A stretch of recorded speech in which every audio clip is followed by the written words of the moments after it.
Double Action Stallion here. Ladies and gentlemen, today we've got a special one for you. Come on a little closer, take a look at what we got today. A Smith Wesson Centennial, Model 40, blue finish with a 2-inch barrel. But before we get into that, let's just take a quick moment to admire this original Smith Wesson box. Cardboard with the metal corner still all intact. Really cool. But underneath, the star of the show today, a 1969 Smith Wesson Model 40, 38 special with a grip safety, which is pretty unique to this gun from what I understand. Very cool. And quick little history lesson on this gun. This gun was introduced in 1952. And in 1952, Smith & Wesson was celebrating their 100-year anniversary, hence the Centennial name that this gun got. And it was introduced alongside the Airweight Centennial, which is the same gun, but with a lightweight aluminum alloy frame. And when they were introduced in 1952, they were just known as the Centennial and the Centennial Airweight, because Smith & Wesson didn't start introducing model numbers, or assigning model numbers rather, to pistols until 57. So this one being a 1969 model, it is a Model 40. It's not a pre-Model 40, but still just a classic. But discontinued in 1974. And we're gonna do a quick reading out of the catalog of Smith & Wesson's 3rd edition, just to give you an idea on how people took it when the pistol was discontinued. This is just kind of a cool thing, so bear with me here. When the Centennial models were discontinued in the mid-1970s, their passage was loudly lamented by many, and the little guns were eagerly sought after by both collectors and individuals wanting the best in a pocket revolver. Demand must generate supply, because the Centennials were reintroduced in the 1990s without a grip safety device to critical acclaim. So reintroduced in the 1990s, and when they were reintroduced, they came out with just a ton of models. And we've got an example of that. And this video is of course on the vintage one, but we're gonna take a moment to just, admire the pistols that this classic Smith & Wesson gave birth to. Pistols just like this. This is a 642-1 Performance Center Smith & Wesson. I carry this gun 4 months out of the year. When it's hot out and it's hard to conceal bigger pistols, throw this thing in the pocket, you don't even know it's there. Don't even know it's there. Now, I wouldn't recommend this pistol for carry for most people. The capacity's low, the trigger's long and heavy, but you are not unarmed with this pistol. With a little training, this is one hell of a concealed carry pistol. I mean, it just is. So, and something that people don't bring up a whole lot, there are advantages to carrying a double action revolver over a semi-automatic pistol. And one is, if you were in an entanglement, and we'll get a ugly old Glock out, guys, forgive me, but let's say you were in a self-defense scenario where you had to push the firearm into somebody or something. What you'll notice is, as soon as this pistol just comes slightly out of battery, or if the slide just comes slightly back, the pistol no longer functions. And another thing, if you were in an entanglement, let's say you did get a shot off and it wasn't enough, and this slide maybe hit you or hit something, the slide would not have enough force to reciprocate fully and pick up another round. Then you have a malfunction, then you're in trouble. And that's something that simply does not happen with these old double action revolvers. So, and this of course is a newer one, but just a constant companion of mine. And yeah, just really cool. And like I said, a pistol that this classic gave birth to. And what really brought this concealed hammer, of course it has a hammer, it's just concealed, but what brought this along was the original J-frame, the Chief Special, Model 36. Later on, after 1957, it was the Model 36. The way it was carried, like they are today, in a pocket or concealed in some way, the hammer tended to snag. When you went to pull it out, the hammer would snag on what have you. But what that led people to do was actually cut the hammer off. It's called bobbing the hammer.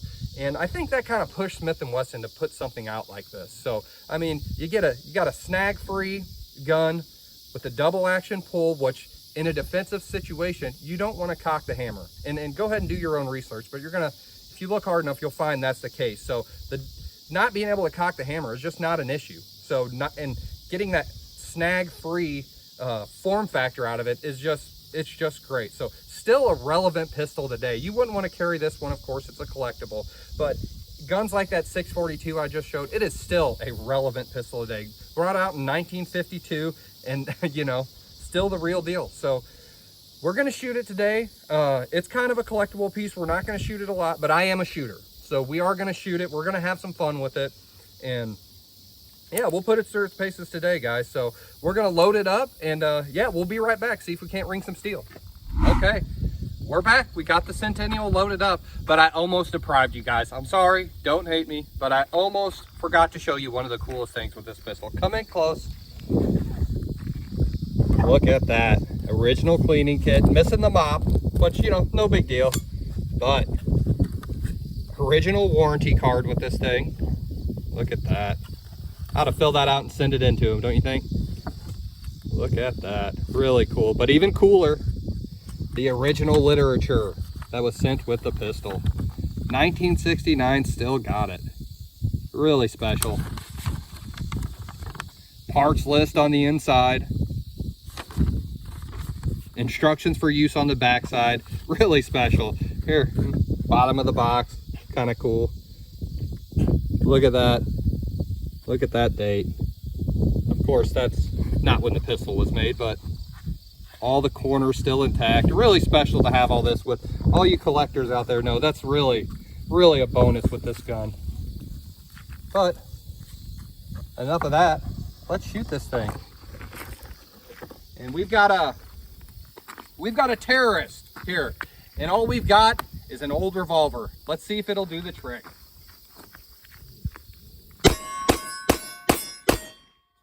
Still does the trick.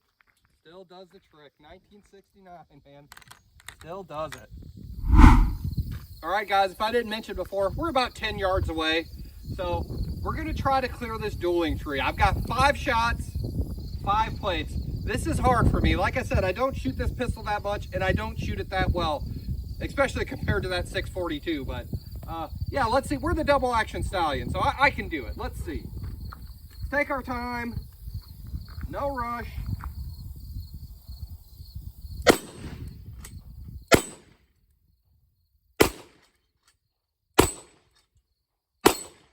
Oh man. Yes. Awesome. All right, guys. If I can do that, we're going to try to scoot back a little bit. I'm not making any promises here, but we're going to scoot back. We're going to try 25 yards. See if we can't hit the 66% IPSC plate at 25 yards. So we'll load up. Be right back. All right, guys, 25 yards. Like I mentioned, I don't know how good I'll do, but we're going to go for that 66% IPSC target. Let's see what we can do. Don't judge me too harshly if I miss now.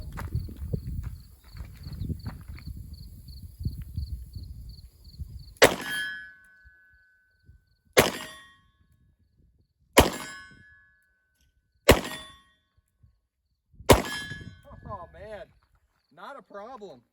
Wow. Man, this old pistol, it still got it. Wow, 25 yards with a little 2-inch J-frame. Man, oh, 5 shots, 5 hits. I'm happy about that. Man, awesome. All right, I guess let's try to push it further. We'll go back to, I don't know, 40, 50. Be right back. All right, guys, 50 yards away. We'll see what we can do. If I didn't mention it before, these are just some of my hand loads. 125 grain Everglade plated bullet. So nothing special. Nothing special. But we're gonna try. We'll see what we can do. If I miss, don't hate me for it.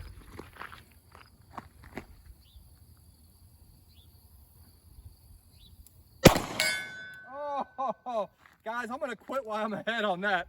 Yes, man, that feels good. 50 yards, a little J-frame Centennial. Yes. Oh, I love that sound. I love that sound. All right, guys, we're not done yet. We've got one more treat. Let's get back up to the table and yeah, be right back. All right, guys, just wrapped up with the shooting. Of course, we're clear.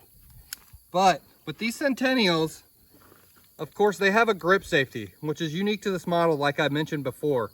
So, but rumor has it that underneath these grips, which I've never had off, there is a pin to disable this grip safety. So I'm curious, I've never had these grips off.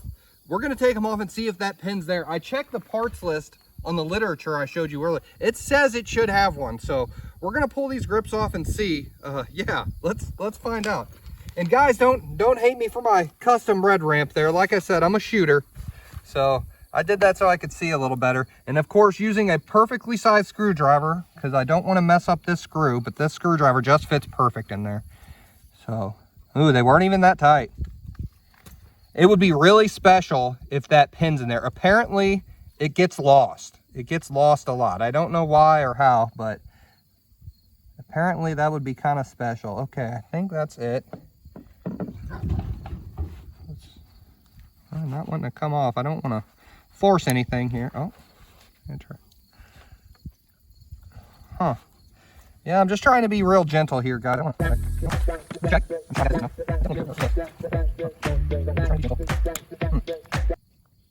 Oh, there we go.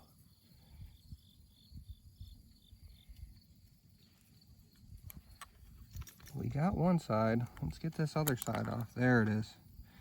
Okay. Oh no, ooh, a little rust starting under there. I'm glad I took these off. Look at that. So this was a good thing. But guys, I don't see the pin. You see where it would go. I guess you would hold this in and push it through that hole.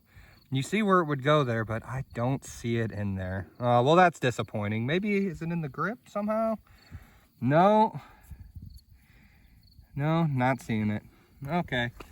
Well, kind of a waste of time, but guys, I'm gonna preach at you one time. If you're watching this video, you probably own a revolver, but if you don't, buy a revolver.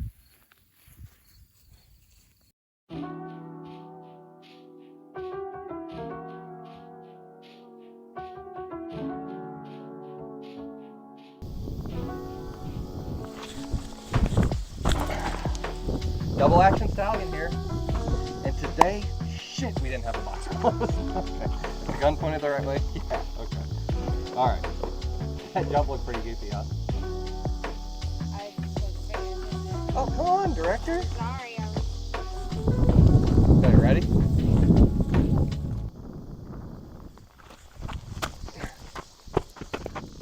Oh my God. Is that a vintage Smith Wesson? Wow, look at that. Come take a look at this.